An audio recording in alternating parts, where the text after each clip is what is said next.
ఒక విమెన్ హాస్టల్లో నిన్న ఒక మైనర్ బాలిక మీద వార్డెన్ అసభ్యకరంగా ప్రవర్తించాడు అంటూ కూడా ఒక వార్త రావడంతో మొత్తం కూడా మహిళా సంఘాలు కూడా దీని మీద మండిపడుతున్న పరిస్థితి నిన్న మనం చూడడం జరిగింది. కొంతమంది గుర్తు తెలియని వ్యక్తులు కూడా ఒక మహిళలు కూడా దీని మీద మాట్లాడడం కూడా జరిగింది. అది మనం బిగ్ టీవీలో కూడా చూడడం జరిగింది. అయితే అదంతా కూడా అవాస్తవం. అసలు ఆ మహిళ ఎవరైతే ఆ బాలిక ఉందో ఆ బాలిక ఇక్కడ హాస్టల్ అమ్మాయి కూడా కాదు. అసలు ఇవన్నీ కూడా తప్పుడు ఆరోపణలు అంటూ కూడా చెప్తున్న పరిస్థితి అని చెప్పొచ్చు. ఇప్పుడు ఆ వార్డెన్కి సంబంధించి వైఫ్ మనతో పాటు ఉన్నారు. ఒకసారి అసలు ఏంటి అనేవి కూడా పూర్తి వివరాలు తెలుసుకుందాం. అమ్మ, అది నిజంగానే ఇక్కడ ఒక మెయిల్ వార్డెన్ ఉండడం అనేది ఎంతవరకు అసలు ఉంటారు? వార్డెన్ ఉండరమ్మా, వాచ్మెన్ ఫ్యామిలీ ఉంటారు. ఏమన్నా చూసుకోవాలంటే నేనే చూసుకుంటాను. ప్రతి జాయినింగ్ కానీ ఏదైనా కానీ నేనే మాట్లాడతాను. మా వారు ఏదైనా పని ఉంటే తప్ప రారమ్మా. ఏదైనా పని మీద వస్తారు తప్ప రారు. నిన్న ఏదైతే జరిగిందో అదంతా ఈ బిల్డింగ్ ఓనర్ చేసిన కుట్రమ్మ.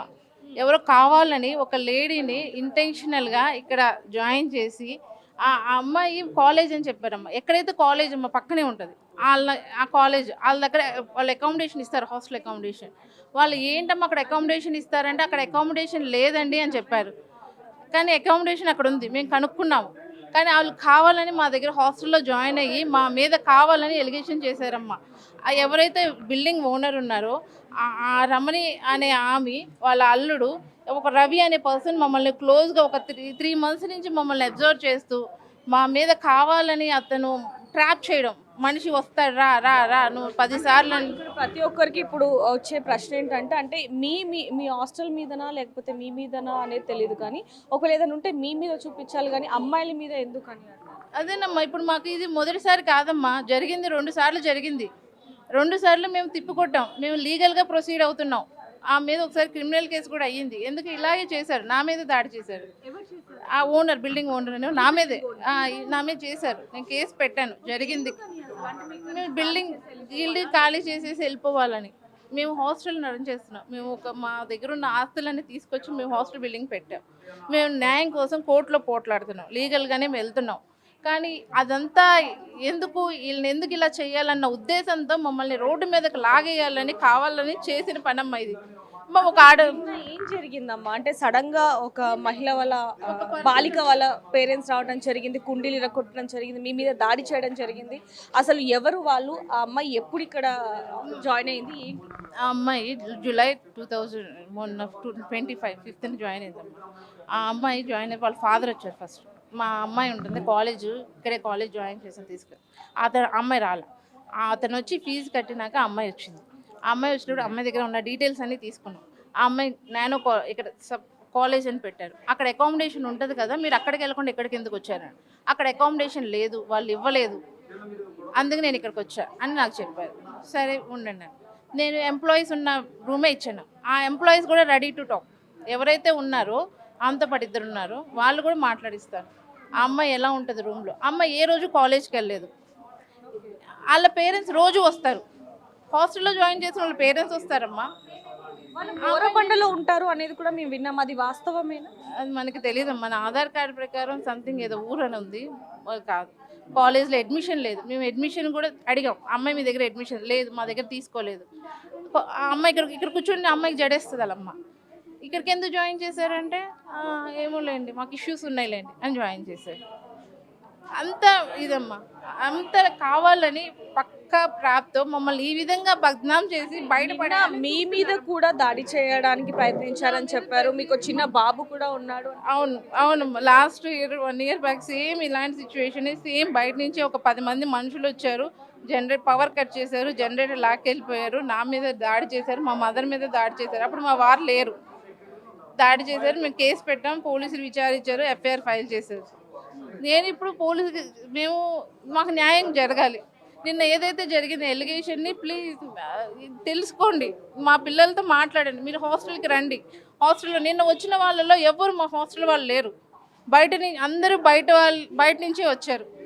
ఎవ్వరు నిన్న పక్కాగా నువ్వు రా రా రా మీతో మాట్లాడాలి, మీతో పని ఉంది, మా దగ్గర 10 మంది పిల్లలు ఉన్నారు, పూర్ పీపుల్, ఏదో హెల్ప్ చేయండి అని పక్కాగా ప్లాన్ చేసి ఆ టైంకి పిలిపించి అతను లోపలికి రావడం ఆలస్యం. బయట నుంచి ఒక 4 members వచ్చేసి ఆ ఆటోల్లో దిగిపోయి కొట్టి గోల్డ్ లాగేసుకొని ఆ ఫోన్లో ఎందుకమ్మా అంత అవసరం ఏముంది? నువ్వు నిజంగా తప్పు చేస్తే పోలీసు వ్యవస్థ ఉంది మన దగ్గర, వాళ్ళు రియాక్ట్ అవుతారు, వాళ్ళు చూస్తారు. నీకు నిజంగా పేరెంట్స్ ఏమని చెప్తున్నారు? నిజంగా అమ్మాయి పేరెంట్స్ ఏనా వాళ్ళు, లేకపోతే వాళ్ళు కూడా ఏమన్నారు? మన దగ్గర మంది ప్రైవేట్ హాస్టల్, మనం ఆధార్ కార్డు తీసుకుంటాం, ఫోటో తీసుకుంటాం, ఎక్కడ వర్క్ చేస్తారో తీసుకుంటాం, ప్రతి దగ్గర ప్రతి ఇన్ఫర్మేషన్ తీసుకుంటాం మనకు కావాల్సింది. ఇంకా మైనర్ అయితే వాళ్ళ పేరెంట్స్, మనం వాళ్ళ పేరెంట్స్ నెంబర్ తీసుకున్నాం, అది చేస్తాం. కానీ మా వారికి తెలీదు అసలు నిజంగా అమ్మాయి ఈ అమ్మాయి పేరు కూడా తెలీదు. చూడొచ్చు ఇదంతా కూడా కుట్రపూరితంగా జరిగింది అంటూ కూడా వాళ్ళు చెప్తున్న పరిస్థితి. మరి దీని ఈ ఇష్యూకి సంబంధించి ఈ హాస్టల్లో ఉన్న కొంతమంది మహిళలతో మాట్లాడి తెలుసుకుందాం. అమ్మ, ఎవరైతే ఇప్పుడు తను కేసు పెట్టిందో ఆ అమ్మాయి ఎలా ఉండేది, ఏంటి అసలు, ఎప్పుడు జాయిన్?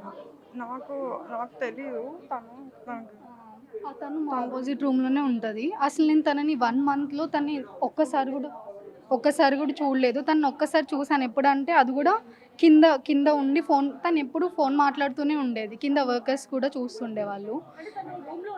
అసలు రూమ్లో ఉండేది కాదు. లేట్ నైట్ వచ్చేది. అసలు మాట్లాడడం, లేకపోతే మీతో కొంచెం అంటే కొంచెం కోపంగా మాట్లాడటం కానీ, మాట్లాడకపోవడం ఇలాంటివి ఏమైనా చేసేదా? లేకపోతే అలా ఏం లేదు. అసలు మేము అంటే తను ఎవరితో మాట్లాడేది కాదు, తను ఓన్లీ కాల్స్లోనే ఉంటుండే, అంతేగాని తను ఎవరితో అట్లాంటి. నిన్న ఏం జరిగిందమ్మా? నిన్న అసలు ఏ టైంకి వచ్చారు వాళ్ళు, ఏ టైంకి దాడి చేశారు, ఏంటి? అదంతా అరౌండ్ 4 అలా అయింది అనుకుంటా. అంతేగాని మేమేదో బయట ఇష్యూ అవుతుంది అనుకున్నాం, కానీ అది ఈ హాస్టల్ అని మాకు అసలు తెలియదు అసలు. బేసికల్లీ నిన్న ఈవినింగ్ వచ్చిన తర్వాత తెలిసింది మాకు ఇలా జరిగిందని చెప్పి. అన్న పేరా సత్యనారాయణ అని చెప్పి.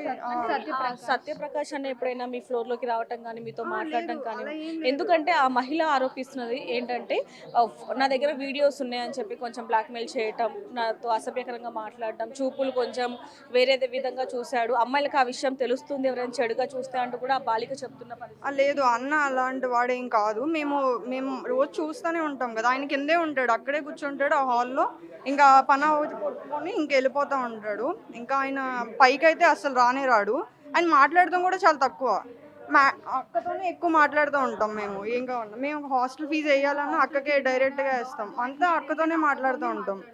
అన్నతో ఏం మాట్లాడము. ఇప్పుడు ఇక్కడ చూసుకుంటే నిన్న ఏదైతే ఇష్యూ జరిగిందో దానికి సంబంధించి సీసీ ఫుటేజ్ కానీ ఇదంతా కూడా ఉండటం జరిగింది. మరి దీని పోలీసులకి లేదమ్మా, నిన్న వచ్చిన వాళ్ళే ప్లాన్గా లోపలికి వచ్చేసేసి, లేదమ్మా అద్దాలు పగలగొట్టారు చూడండి, అద్దాలు పగలగొట్టారు చూడండి, ఇక్కడ అద్దాలు పగలగొట్టేసేసారు. ఇదిగోండి సీసీటీవీ ఫుటేజ్ ఇక్కడే ఉంటుంది. సో చూడొచ్చు, లోపలికి రాగానే అక్కడ కుండీలు ఏవైతే ఉన్నాయో నిన్న కూడా మనం అక్కడ చూడడం జరిగింది. అక్కడ కుండీలను మొత్తం కూడా ధ్వంసం చేయడం జరిగింది. వాటిని కూడా నేను చూపించే ప్రయత్నం చేస్తాను. ఆ తర్వాత లోపలికి వచ్చి అక్కడ ఏదైతే అద్దాలు ఉంటాయో, ఈ అద్దాలు ఆఫీస్ రూమ్కి సంబంధించిన అద్దాలు ఏవైతే ఉంటాయో వాటిని కూడా ఇప్పటికీ కూడా లోపలికి వచ్చి చూసుకుంటే మొత్తం గాజు టీవీతో సహా ఇక్కడ మొత్తం కూడా తీసుకొని వెళ్ళిపోయారమ్మా. డీవీఆర్ తీసుకొని వెళ్ళాల్సిన అవసరం ఏంటి మీకు? మీకు నిజంగా అన్యాయం జరిగింది, ఆ డీవీఆరే కదా, ఎందుకు తీసుకొని వెళ్ళారు? మనిషిని కొన్ని బట్టలు అంత చించేసి కొట్టాల్సిన అవసరం ఏంటి? ఇంకమ్మా ఈ గాజు పెంకుతో తన్ని పొడవడానికి ప్రయత్నించారమ్మా, పగలు కొట్టేసేసి. అంత ఏం చేశారు? నీకు నిజంగా కంప్లైంట్ ఇస్తే పోలీసులు యాక్షన్ తీసుకోరా? పోలీస్ వ్యవస్థ ఒకటి ఉంది కదా, వాళ్ళు యాక్షన్ తీసుకోరా? ఈ సమాజంలో ఉన్నప్పుడు ప్రతి ఒక్కరికి న్యాయం కావాలి కదా, ఇట్లా బిహేవ్ చేస్తారా? మీకు నిజంగా అన్యాయం జరిగింది, మీరు పోరాడండి. కానీ ఎదుటి వాళ్ళని ఇంత విధంగా ఇది చేసి పోరాడడం ఎంతవరకు కరెక్ట్? ఇప్పుడు నాకు అన్యాయం జరిగింది, నాకు పిల్లలు ఉన్నారు, పొద్దున్న లేస్తే అయ్యే వీడియోస్ వస్తున్నాయి, వాళ్ళు ఎలా ఫీల్ అవుతారు? సో తను చూడొచ్చు, తనకు ఒక బిడ్డ కూడా ఉంది. రేపు పొద్దున ఆ బిడ్డకి తన తండ్రి ఇలాంటి వాడా అంటే ఈ తప్పు చేయకపోయినా కూడా చేసినట్టుగా చిత్రీకరించడం ఎంతవరకు సమన్వయం అంటూ కూడా తను ఆరోపిస్తున్న పరిస్థితి. చెప్పండి అమ్మా, మీరేం చెప్తారు చివరి? ఇదైతే చాలా అన్యాయం అమ్మ. మమ్మల్ని కావాలని కుట్రపూతంగా ఇలాగైనా ఇది చేస్తే మేము భయపడతాం, ఇది చేస్తాము, వాళ్ళకు లొంగిపోతాం, ఇది చేస్తారన్న ఉద్దేశంతోనే మమ్మల్ని కావాలని అతని మీద కావాలని ఏదైతే హాస్టల్ ఉందో ఇక్కడ నుంచి మీరు ఇది వదిలి వెళ్ళిపోవాలి అని చెప్పి ఇదంతా కూడా కుట్రపూరితంగా చేస్తున్నారమ్మా. ఇది ఒకటి ఫస్ట్ టైం కాదమ్మా, ఇది 3rd టైం అమ్మా. నా మీద దాడి చేశారు, నేను కేసు పెట్టా, ఎఫ్ఐఆర్ చేశారు, ఎఫ్ఐఆర్ అయింది. ఇంకా అలా కుదరదని ఈ విధంగా అన్న ఇది చేస్తే వీళ్ళు లేడీస్ హాస్టల్ వదిలేసి పోతారు అన్న ఉద్దేశంతో కావాలని కుట్రపూరితంగా తీసుకొచ్చారు. ఆ అమ్మాయి కాలేజే కాదు, ఆ కాలేజ్ని అడిగి నేను పోలీసు వాళ్ళకి అన్ని డీటెయిల్స్ ఇచ్చాను, ఆ కాలేజ్లో అమ్మాయికి అడ్మిషనే తీసుకోలేదు. సో చూడొచ్చు ఈ ఆఫీస్ రూమ్ అంతా కూడా ఏ విధంగా ఉందనేది కూడా ఇక్కడ మనకు కనిపిస్తున్న పరిస్థితి. మొత్తం గాజు సీసాలతో ఏదైతే అక్కడ మిర్రర్ కనిపిస్తుందో అదంతా కూడా ఒకసారిగా ధ్వంసం చేసిన పరిస్థితి కూడా మనకు కనిపిస్తుంది. రూమ్ అంతా కూడా అదే విధంగా. అలాగే షెడ్ కూడా ఇక్కడ చూడొచ్చు, ఏదైతే ఇక్కడ వార్డెన్ నా మీద అసభ్యకరంగా ప్రవర్తించాడు అంటూ కూడా ఏదైతే ఆరోపణ వేశారో అతని చొక్కా చింపేసి మరీ ఏ విధంగా అతని మీద దాడి చేశారు అనేది కూడా ఆయన భార్య ఎంతగా ఆరోపిస్తుంది అనేది కూడా మేము చూస్తూ ఉన్నాం. అలాగే టీవీ చూడొచ్చు ఒక్కసారిగా ఏ విధంగా ధ్వంసం చేశారు అనేది. ఒకవేళ నిజంగానే వాళ్ళ సైడ్ న్యాయం ఉంటే టీవీఆర్ అలాగే సీసీ ఫుటేజ్ని కూడా ఎందుకు వాళ్ళు తీసుకొని వెళ్ళి ధ్వంసం చేయాల్సిన అవసరం ఏముంది అంటూ కూడా ఆవిడ ఆరోపిస్తున్న పరిస్థితి. ఎక్కడికక్కడ అంటే నిన్న ఏదైతే ఇష్యూ జరుగుతుందో అప్పుడు అందులో మహిళలు కూడా ఉండడం అనేది ఇక్కడ ముఖ్యంగా మనం చూసుకోవచ్చు. నిన్న బిగ్ టీవీతో కూడా కొంతమంది మహిళలు కూడా మాట్లాడడం జరిగింది. ఖచ్చితంగా వాళ్ళదే తప్పు ఉంటుంది. ఎందుకంటే వాళ్ళు అక్కడ టీ తాగుతున్న క్రమంలో ఒకసారిగా లోపలికి కొంతమంది వచ్చి హాస్టల్ వార్డెన్ మీద ఎవరైతే ఓనర్ ఉన్నారో వాళ్ళ మీద దాడి చేస్తుంటే మేము కూడా అదే నిజం అనుకున్నామని చెప్పి వాళ్ళు కూడా మనతో మాట్లాడడం జరిగింది. ఇక్కడ కొంతమంది స్టూడెంట్స్ కూడా ఉన్నారు, వారితో కూడా మాట్లాడదాం. అమ్మ, మీరు ఇక్కడ ఎప్పటి నుంచి ఉంటారు? నేను 1.5 years నుంచి ఉంటున్నాను ఇక్కడ. మీకు ఎప్పుడైనా ఇబ్బంది పెట్టడం కానీ లేకపోతే ఎవరైతే ఇప్పుడు వార్డెన్ అంటున్నారో అన్న పైకి రావటం ఇవేమైనా చేసా? నేను ఎప్పుడు చూడలేదు. నేను ఇక్కడ చూడడం కూడా చాలా తక్కువ. ఆయన ఓన్లీ ఆఫీస్ వర్క్ చేసుకొని వెళ్ళిపోతాం. మనకి ఎక్కువ టైం కూడా ఉండవు. ఒక 1.5 hour హాఫ్ అన్ అవర్ అలా ఉంటారు అంతే. ఆయన వర్క్ చేసుకుని ఇమీడియట్గా వెళ్ళిపోతారు ఆయన. ఇంకా అలా ఏం నేను చూడలేదు ఇప్పుడు వరకు. అంటే మీరు వచ్చేసరికి ఇక్కడ ఎలాంటి వాతావరణం కనిపించింది? కేవలం ఇక్కడ వరకే వచ్చారా లేకపోతే ఏదైతే ఇప్పుడు మీరు ఫుడ్ తింటారో అక్కడ కూడా ఏమైనా ధ్వంసం చేయడం జరిగిందా? బయట అవన్నీ ప్లాంట్స్ అవన్నీ పడేశారు. అవన్నీ కూడా ఇక్కడ కూడా ఇట్లాగా బిహేవ్ చేశారని చెప్పారు, విన్నాను నేను వచ్చే టైంకి ఇలా ఉంది. ఇంకా ఇది వాస్తవం అంటున్నారా అవాస్తవం అంటారు? ఎందుకంటే మీ పేరెంట్స్ కూడా ఉంటారు, భయపడుతూ ఉంటారు కాబట్టి మీరేం చెప్తారు? ఇట్లా చేయడం అయితే కరెక్ట్ కాదండి. మేము 1.5 years నుంచి చూస్తున్నాం కదా అన్నని. అన్న అయితే అలా ఏం కాదు. నాకెందుకు ఇది వాంటెడ్గానే చేసినట్టు అనిపిస్తుంది నాకైతే.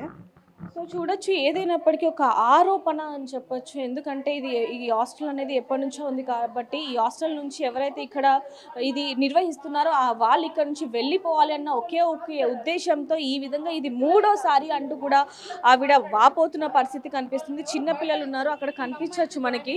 వాళ్ళ పిల్లలు కూడా ఉన్న పరిస్థితి ఇక్కడ చూసుకోవచ్చు. అద్దాన్ని ఏ విధంగా ధ్వంసం చేశారు, ఆఫీస్ రూమ్ అనేది కూడా మనకు కనిపిస్తుంది. అంతకంటే ముఖ్యంగా ఇక్కడ మనం కుండీలను, పూల కుండీలను కూడా నిన్న మధ్యాహ్నం చూపించడం జరిగింది. అంటే రాగానే మొత్తం కూడా ఏ విధంగా ధ్వంసం చేశారు అనేది కూడా మనం ఇక్కడ చూడొచ్చు. మొత్తం ఒక్కసారిగా ఏ విషయమో తెలుసుకోకుండా లోపలికి వచ్చేసి ఒకసారిగా పూల కుండీలను ధ్వంసం చేయడం జరిగింది. అలాగే ఆఫీస్ రూమ్ని కూడా ధ్వంసం చేయడం జరిగింది. ఇప్పటికీ కూడా ఆ గాజు పెంకులను అవన్నీ కూడా మనం చూస్తూ ఉన్నాం.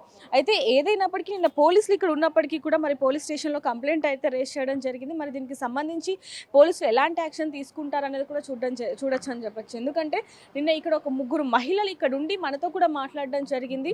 కొంతమంది పేరెంట్స్ లోపలికి వెళ్ళారు ఒక మహిళతో పాటు. ఆ మహిళ మీద ఇక్కడ వార్డెన్ అసభ్యకరంగా ప్రవర్తించాడు అని చెప్పి వాళ్ళంటే మేము కూడా లోపలికి వెళ్ళాం, మేము కూడా దాన్ని ఖండిస్తున్నాము అంటూ కూడా వాళ్ళు చెప్పడం జరిగింది. అలాగే వాళ్ళు పోలీస్ స్టేషన్కి వెళ్తున్నట్టుగా కూడా మనతో చెప్పడం జరిగింది. మరి వాళ్ళంతా ఎవరు? ఎందుకంటే కేవలం ఈ హాస్టల్ పేరుని చెడగొట్టడానికి అలాగే వీళ్ళని ఇక్కడ నుంచి పంపించడానికి ఇదంతా ఒక గేమ్ ఆడుతున్నారు అంటే మరి వాళ్ళంతా ఎవరు? ఆర్టిస్ట్లా లేకపోతే తెలిసిన వాళ్ళ? ఎవరైతే ఈ బిల్డింగ్ ఓనర్కి సంబంధించిన వాళ్ళు తెలిసిన వాళ్ళ ఏంటి అనే విషయాలు కూడా తెలియాల్సి ఉందని చెప్పొచ్చు. వీళ్ళు కూడా ఆల్రెడీ పోలీస్ స్టేషన్లో అయితే కంప్లైంట్ ఇవ్వడం జరిగింది. నా భర్త మాత్రం ఎటువంటి తప్పు చెయ్యలేదు అంటూ కూడా ఆ భార్య వాపోతున్న పరిస్థితి అని చెప్పొచ్చు. మరి దీనికి సంబంధించి పోలీసులు ఏ విధంగా యాక్షన్ తీసుకుంటారు అనేది కూడా చూద్దాం. మరిన్ని వార్తల కోసం చూస్తున్నాను నేను బిగ్ టీవీ కెమెరామ్యాన్ లక్ష్మీకాంత్తో, reporter Devika, Hyderabad. For more videos like this, subscribe Big TV channel.